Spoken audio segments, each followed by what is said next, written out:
The engines were already shaking the air before the sun even came up.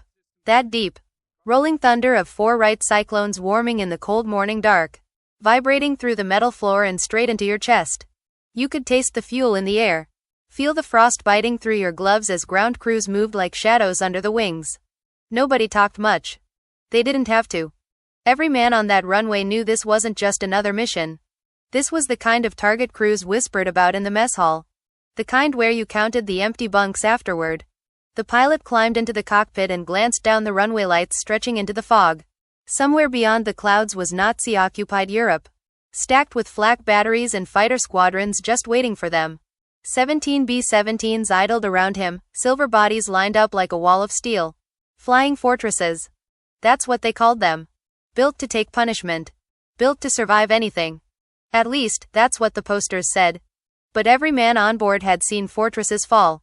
The wheels finally started rolling.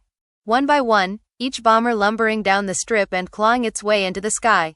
When their turn came, the engines roared so loud it drowned out everything else. The bomber rattled and bounced, heavy with bombs and fuel, then suddenly the ground dropped away. They were airborne. Just another silhouette joining the formation. Climbing higher and higher until the clouds swallowed them whole. Inside, it was freezing. Breath fogged the air. Gunners checked their belts. The radio crackled with half-heard chatter. No one joked today. Even the veterans were quiet, staring out those small plexiglass windows at nothing but endless white sky. Hours passed like that. Just the drone of engines and the tension building in your gut. Then the clouds broke. And below them was hell. Black puffs started appearing in the sky ahead. Small at first, then dozens, then hundreds. Flak. Thick, ugly bursts of smoke exploding at their altitude. The whole formation flew straight into it. The first blast rocked the bomber so hard it felt like they'd hit a wall. Metal clanged. Shrapnel screamed past the fuselage. Flak. 12 o'clock. Quote. The sky turned violent. Explosions surrounded them, so close you could see fragments spinning by the windows. One bomber off their right wing took a direct hit. Its side ripped open like paper. For a split second it kept flying, then the wing folded. And the whole plane rolled away, spiraling down with smoke pouring out. Nobody said a word. They just watched it fall. Then another one went. And another. Within minutes, the tight, perfect formation they'd practiced for weeks was shredded. Fires burned in the sky. Parachutes blossomed below. Radios filled with shouting, then static. Fighter escort? Gone. Scattered. Now the real predators showed up. Dark shapes streaked through the clouds. German interceptors, fast and deadly. They sliced straight through the broken formation, cannons flashing. A B-17 ahead exploded midair, pieces tumbling past like scraps of tin. The pilot gripped the controls tighter as the bomber shuddered again. Warning lights blinked. One engine coughed, then steadied. Somewhere in the back, a gunner yelled that hydraulics were leaking. Another reported a jammed turret. They were getting torn apart. One by one, the remaining fortresses disappeared. Diving, burning, breaking up. The massive group that had filled the sky just minutes ago was shrinking fast. And then it hit them. The radio went quiet. Too quiet. The co-pilot leaned forward, scanning the sky. Where's the rest of the formation? Quote. No one answered. Because there was no one left. Just empty sky, smoke trails, and their bomber. Rattling and wounded, still somehow flying straight through the heart of enemy territory. Alone. No escorts.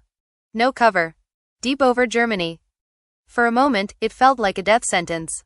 But as another shadow flashed across the clouds behind them and the first enemy fighter began lining up its attack run, the crew tightened their grips on their guns and looked at each other with that same unspoken thought. If they were going down, they weren't going down easy. For a few long seconds, all you could hear was the engines and your own breathing inside that oxygen mask. No friendly chatter on the radio. No other bombers off the wings. Just open sky and the sick, sinking realization that they were completely alone. Then the tail gunner's voice cracked through the intercom. Calm, but tight. Bandits, 6 o'clock. Coming in fast. Quote. Everyone moved at once. Training took over. The waist gunners slid into position, boots scraping the metal floor. The top turret rotated with a heavy mechanical whine. Belts of .50 caliber rounds rattled into place. The bombardier abandoned the nose sight and grabbed his gun. Nobody needed orders. If they hesitated for even a second, they'd be scrap falling through the clouds like the others. The first German fighter tore past them like a missile. So close the pilot could see the black crosses on its wings. Cannons flashed. The fuselage rang like a giant bell as shells punched through aluminum. Something sparked near the radio table. Fire. Fire. Quote. But the tail gunner was already shooting. His twin Brownings lit up the sky. Tracers stitching a bright red line straight into the fighter's path. He didn't spray wildly. He didn't panic. Short bursts. Controlled. Like he'd done this 100 times before. The enemy plane tried to pull away. Too late. Smoke poured from its engine, then flame. It rolled hard left and vanished downward. Splash 1. He yelled. Nobody celebrated. There wasn't time. 2 more fighters dove in from opposite sides, trying to crossfire the bomber. It was the classic move. Trap the fortress, chew it apart from both angles. Against a full formation, it might have failed. Against a single crippled bomber? It should have been easy. But this crew wasn't flying by the book anymore. The pilot did something no instructor would ever recommend with a B-17 that heavy. He yanked the yoke and dropped the nose into a sudden dive. The whole plane lurched, loose gear flying across the floor. G-forces slammed everyone down. The German pilots overshot, expecting a steady, lumbering target. Instead, the fortress slipped right under them like a falling elevator. Now. Take him. Quote. The top turret barked to life, thunder hammering the air. One fighter caught the full stream across its wings. Metal shredded. Pieces spun away like confetti. It broke apart mid-turn. Another one down. The crew started to realize something strange. The fear was still there, sure. But underneath it was focus. A rhythm. Every man covering another. Calling angles. Calling distances. Nobody wasting ammo. The waist gunner tracked a fighter creeping in low. He waited, then squeezed the trigger only when the enemy filled his sights. The recoil rattled his whole body. The canopy of the fighter shattered, and it spiraled away. 3. 4. The radio suddenly crackled with German voices. Fast, overlapping, almost panicked. They weren't expecting resistance like this. To them, a lone bomber was supposed to be prey. Instead, this thing was biting back. More fighters came, but now the fortress wasn't just surviving. It was fighting like a cornered animal. The pilot kept changing altitude, small unpredictable drops and climbs. The co-pilot manually adjusted the fuel mix to squeeze every ounce of power from the damaged engines. In the back, one crewman rerouted ammo belts by hand when a feed jammed, fingers bleeding from the cold metal.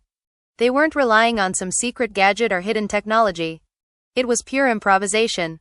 Pure stubbornness. Every time a fighter lined up, a wall of .50 calories fire greeted it. The sky filled with tracers, crossing like angry lightning. The smell of gunpowder seeped into the cabin. Empty shells piled around their boots. Another smoking. Quote. 2 breaking right. Quote. Keep firing, keep firing. Quote. One by one, the attackers peeled away. Or didn't make it out at all.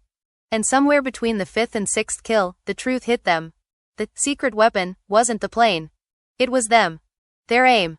Their coordination. Their refusal to panic. The Germans had expected a dying bomber. What they got was a flying fortress that refused to die. But even as another enemy fighter dropped trailing smoke behind them, the ammo counters were getting lower. The engines sounding rougher. And the fuel needles inching toward empty, and everyone on board knew this couldn't last forever. By now the inside of the bomber didn't feel like an airplane anymore. It felt like a wreck that just happened to still be in the air. The floor was littered with empty shell casings, rolling back and forth with every tilt. Smoke hung thick in the cabin, stinging eyes and throats. The cold air knifed in through fresh holes punched clean through the fuselage, turning the whole place into a freezing wind tunnel. Every few seconds something rattled or clanged like it was about to break loose. And the engines, they didn't sound strong anymore. They sounded tired. One of them coughed, sputtered, then caught again with a shaky growl. The pilot glanced down at the gauges and felt his stomach drop. Fuel needles hovering near empty. Oil pressure dancing. Temps too high. They'd been pushing this fortress way past what it was built for.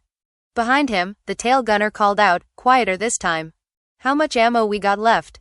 Quote. A pause. Someone checked the belts. Not much, maybe a few bursts each. Quote. That was it.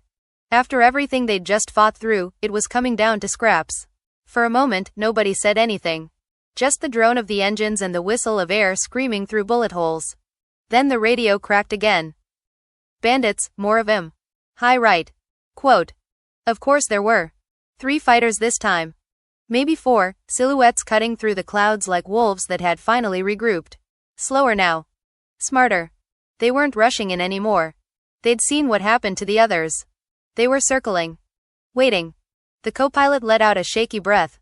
They know we're dry. Quote. The pilot nodded. Then we make every shot count. Quote. The next pass came fast. Cannons flashed.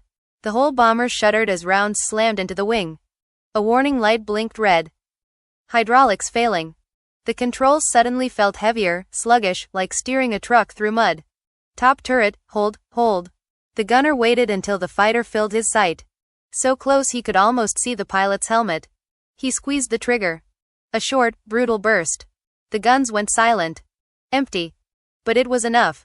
The tracers ripped straight through the enemy's engine. It erupted in smoke and peeled away, diving out of control. No cheering this time. Just grim determination. Another fighter lined up from below. The waist gunner fired 2 quick bursts. Click. Nothing. He slapped the side of the gun in frustration. Out. Now it was getting scary. The fortress was still flying, but it couldn't really fight back anymore. The last fighter came straight at them, head on, gambling everything. Maybe he figured they were finished. The nose gunner steadied his shaking hands and waited until the plane grew larger, filling the glass. Come on. He fired the very last of the belt. The recoil kicked hard. The fighter flashed past so close the whole plane rocked from the wake. For a second, nobody knew what happened.